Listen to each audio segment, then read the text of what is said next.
When I am said to have done something of my own free will, it is implied that I could have acted otherwise, and it is only when it is believed that I could have acted otherwise that I am held to be morally responsible for what I have done. For a man, it is not thought to be morally responsible for an action that it was not in his power to avoid. But if human behavior is entirely governed by causal laws, it is not clear how any action that is done could ever have been avoided. It may be said of the agent that he would have acted otherwise if the causes of his action had been different, but they being what they are, it seems to follow that he was bound to act as he did. Now it is commonly assumed that both men are capable of acting freely in the sense that it is required to make them morally responsible, and that human behavior is entirely governed by causal laws. And it is the apparent conflict between these two assumptions that gives rise to the philosophical problem of the freedom of the will. Confronted with this problem, many people will be inclined to agree with Dr. Johnson. Sir, we know our will is free, and there's an end on't. But while this does very well for those who accept Dr. Johnson's premise, it would hardly convince anyone who denied the freedom of the will. Certainly, if we do know that our wills are free, it follows that they are so. But the logical reply to this might be that since our wills are not free, it follows that no one can know that they are, so that if anyone claims, like Dr. Johnson, to know that they are, he must be mistaken. What is evident, indeed, is that people often believe themselves to be acting freely, and it is to this feeling of freedom that some philosophers appeal when they wish, in the supposed interests of morality, to prove that not all human action is causally determined. But if these philosophers are right in their assumption that a man cannot be acting freely if his action is causally determined, then the fact that someone feels free to do, or not to do, a certain action does not prove that he is really so. It may prove that the agent does not himself know what it is that makes him act in one way rather than another. But from the fact that a man is unaware of the causes of his action, it does not follow that no such causes exist. So much may be allowed to the determinist, but his belief that all human actions are subservient to causal laws still remains to be justified. If indeed it is necessary that every event should have a cause, then the rule must apply to human behavior as much as to anything else. But why should it be supposed that every event must have a cause? The contrary is not unthinkable, nor is the law of universal causation a necessary presupposition of scientific thought.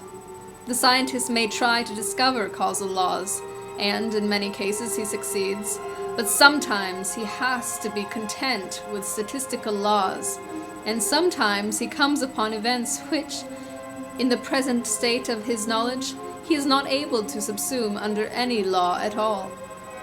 In the case of these events, he assumes that if he knew more, he would be able to discover some law, whether causal or statistic, which would enable him to account for them. But this assumption cannot be disproved, for however far he may have carried his investigation, it is always open to him to carry it further, and it is always conceivable that if he carried it further he would discover the connection which had hitherto escaped him. Nevertheless, it is also conceivable that the events with which he is concerned are not systematically connected with any others, so that the reason why he does not discover the sort of laws that he requires is simply that they do not obtain. Now, in the case of human conduct, the search for explanations has not, in fact, been altogether fruitless. Certain scientific laws have been established, and with the help of these laws we do make a number of successful predictions about the ways in which different people will behave. But these predictions do not always cover every detail. We may be able to predict that in a certain circumstance a particular man will be angry, without being able to prescribe the precise form that the expression of his anger will take.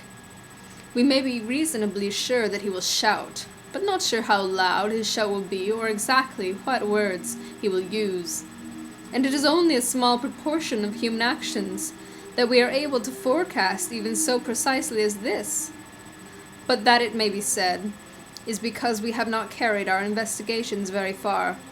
The science of psychology is still in its infancy, and, as it is developed, not only will more human actions be explained, but the explanations will go into greater detail.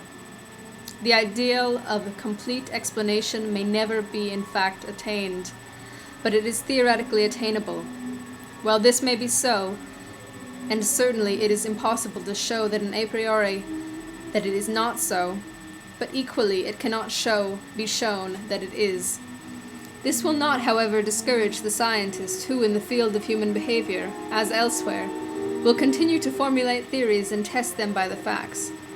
And in this he is justified, for since he has no reason a priori to admit that there is a limit to what he can discover, the fact that he also cannot be sure that there is no limit does not make it unreasonable for him to devise theories, nor, having devised them, to try to constantly improve them.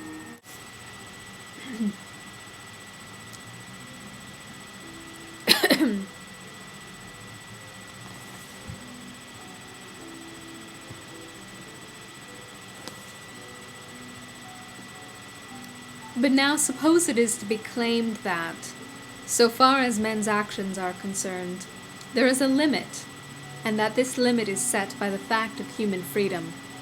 An obvious objection is that in many cases in which a person feels himself to be free to do or not to do a certain action, we are even now able to explain in causal terms why it is that he acts as he does. But it might be argued that even if men are sometimes mistaken in believing that they act freely, it does not follow that they are always so mistaken. For it is not always the case that when a man believes that he has acted freely, we are in fact able to account for his action in causal terms. A determinist would say that we should be able to account for it if we had more knowledge of the circumstances and had been able to discover the appropriate natural laws.